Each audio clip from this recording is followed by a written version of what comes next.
You just got engaged and your first thought was, oh my gosh, I'm so excited, followed immediately by, wait, where do I even start?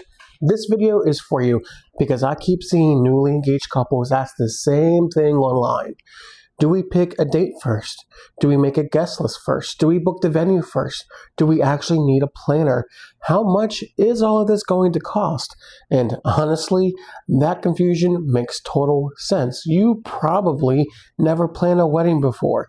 So, today, I'm walking you through the order I would actually recommend so you can stop spinning and start making decisions that make sense.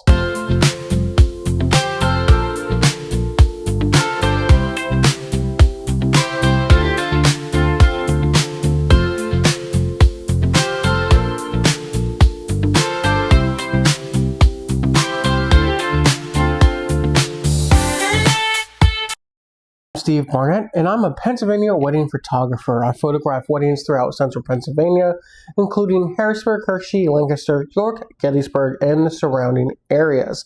And today, I want to talk to the couple who just got engaged and already feels like wedding planning is trying to fight them in a parking lot, because that's what it can feel like. You're excited, you're happy, you're staring at the ring, you're staring at each other, you're telling family, and then suddenly, almost out of nowhere, everybody has questions.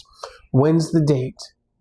Where's the wedding? What's the weather going to be? How many people are invited? Are there kids allowed? Are you going to do a big wedding? Are you going to do a small wedding? Are you going to elope? Have you picked your colors? Who's your ring bearer? Who's your bridesmaids? Do you have a photographer? All of these questions, right? Are you doing a first look? And you're standing there like a deer in the headlights, feeling like you've been engaged for 7 business minutes. So first, let's all calm down and take a breath, because you're not behind. You're not supposed to know all of this yet. Most couples planning their first wedding are learning as they go. The problem is that wedding planning throws a lot at you all at once. Budget, guest list, venue. You have family opinions, vendor research, timelines, rain plans, hotel blocks, food, of course, food. Oh, photos, traditions. It's a lot. So instead of trying to do everything at all the same time, I want you to think about wedding planning in the right order.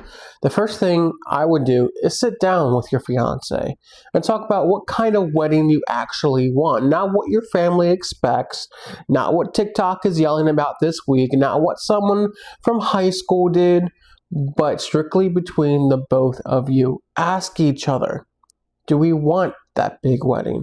Do we want something smaller? Do we want the day to feel relaxed? Do we want it to feel like a party? Do we care more about guest experience? Do we care more about intimacy? Do we want everything in one location? Do we want to keep things simple? That conversation matters because it gives you a filter. Without a filter, every option looks possible. And when every option looks possible, your brain starts overheating like an old laptop. The second thing I would do is talk about a budget. I know, gross, ew, budget, money, ick. Nobody gets engaged and dreams about making a spreadsheet. But your budget is not there to ruin the fun. Your budget is there to protect you from making decisions out of panic, because weddings can get expensive really fast. And a lot of couples don't feel stressed because they're bad with money. They feel stressed because they don't know what things cost yet, which is normal. So start with what you're comfortable spending.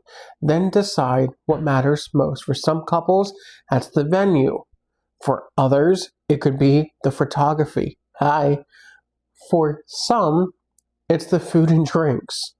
For some, it could be the DJ or a band with a dance floor. There's no universal answer. There's only your answer. But please, don't treat your budget like it's a measurement of how much you love each other, because it's not. A smaller wedding does not mean your marriage matters less. A bigger wedding does not automatically mean that it's a better relationship. The goal is to spend with intention. The third thing I would do is build a rough guest list. Not the final guest list, but a rough one. This is important because your guest count affects almost everything else. Venue size, catering cost, table count, the overall timeline, what parking is actually going to look at, hotel rooms, the whole feel of the day. A wedding for 50 people and a wedding for 180 people are not the same planning project. So before you fall in love with the venue, have that rough number. Are we talking 50, 100, 150, 200? The number really matters. And yeah, this is also where things can get kind of spicy because guest lists bring opinions. Someone wants you to invite cousins you haven't seen since flip phones were cool. Someone wants every coworker invited. Someone assumes their kids are coming. Someone wants a +1 for a person they met last Tuesday at the bar. This is where you and your fiance need to be a team. Be kind, be clear, but do not let the guest list become a hostage negotiation. The fourth thing I would do is start looking at venues. Now you can venue shop because now you have a general wedding style, a rough budget, a rough guest count, and that makes venue shopping way less chaotic. When you tour venues, don't only ask if it's pretty. Pretty is great, it's gonna be pretty. The ticket to entry is that it's pretty. I love pretty, but pretty is not the whole job. Ask what's included. Ask what costs extra. Ask what happens if it rains. Ask where you get ready. Can you see that space? How many hours do you get? When can vendors arrive? And where do family photos typically happen? Where does the cocktail hour go? Are there any restrictions with anything? Ask who is actually on site during the wedding. Ask how a typical day flows. The venue affects more than just your photos. It affects the whole experience. A very pretty venue with a stressful flow can still make the day harder than it needs to be, but a venue with a good flow, good communication, and a strong rain plan can make the day feel so much easier. The fifth thing I would do is book your core vendors. Once you have your date, your venue, start with the people who only do one wedding per day. That's your photographer, your videographer, your planner or coordinator, typically your DJ or band, definitely your hair and makeup, also your officiant. These vendors should usually come before things you can order later. And when you're choosing vendors, don't only look at the finished work, look at how they communicate. Do they answer clearly?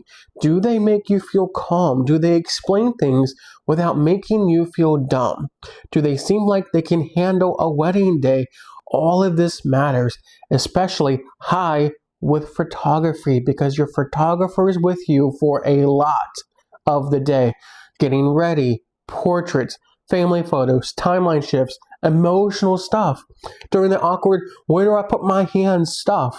You want photos you love. You want someone who captures photos you love, of course, but you also want someone you can trust, someone who helps you feel prepared, someone who can guide the photo side of the day without making it feel like it's a production schedule with flowers. The sixth thing I would do, stop trying to plan the whole wedding in 1 week. Please, I'm begging you. You do not need to solve every detail right this second. You just need the next right decision. That's it. Wedding planning gets overwhelming when couples try to hold the entire day in their head all at once. Don't do that. Start with the big pieces, the feeling, the budget, the guest count, the venue, your core vendors. Then build from there. The seventh thing I want you to take under consideration is feeling overwhelmed does not mean you're bad at this. It means that this is new. New things can be hard. You're learning while making expensive decisions with family opinions swirling around you and 1,000 internet checklists telling you all different things.